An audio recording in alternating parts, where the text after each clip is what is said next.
मैं आपको एक कहानी सुनाने जा रही हूँ। प्लीज़ ध्यान से पूरी सुनिएगा। एक बार राजा अकबर अपने दरबार में बैठे हुए थे। अचानक से उनका अंगूठा कट गया। पीछे उनके बीरबल खड़े थे। उन्होंने कहा, महाराज चिंता मत करिए, जो कुछ होता है अच्छे के लिए होता है। सारे दरबार में हलचल मची हुई थी कि भाई राजा का अंगूठा कट गया, वैद्य को बुलाओ, औषधि लाओ। सब परेशान हो रहे थे, राजा भी काफ़ी तकलीफ़ में थे।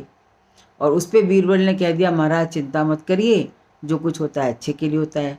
राजा को बहुत गुस्सा आया कि मैं तो इनके परिवार का इतना भरण पोषण करता हूँ, इतना ध्यान रखता हूँ, और ये इस तरह की बातें कर रहे हैं कि मेरी तकलीफ़ में कह रहे हैं राजा कि जो होता है अच्छे के लिए होता है।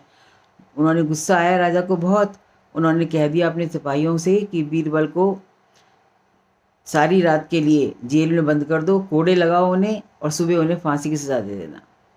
उसके बाद राजा जो हैं शिकार पर चले गए।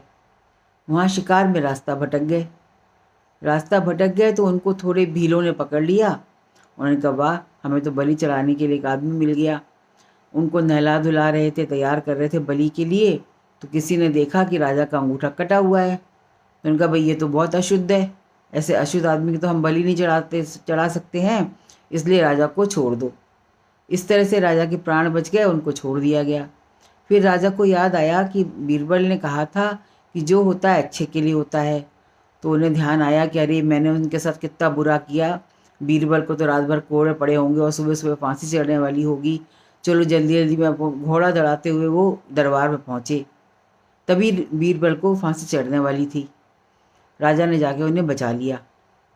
तो राजा ने कहा कि भाई बहुत, राजा उनके चरणों में पड़ गए, बोले, भाई हमें माफ़ करना, तुमने तो हमारी भलाई के लिए कहा था, देखो आज हमारे प्राण बच गए और हमने तुम्हें सारी रात कोड़े लगवाए और अभी फांसी भी चढ़ने वाली थी।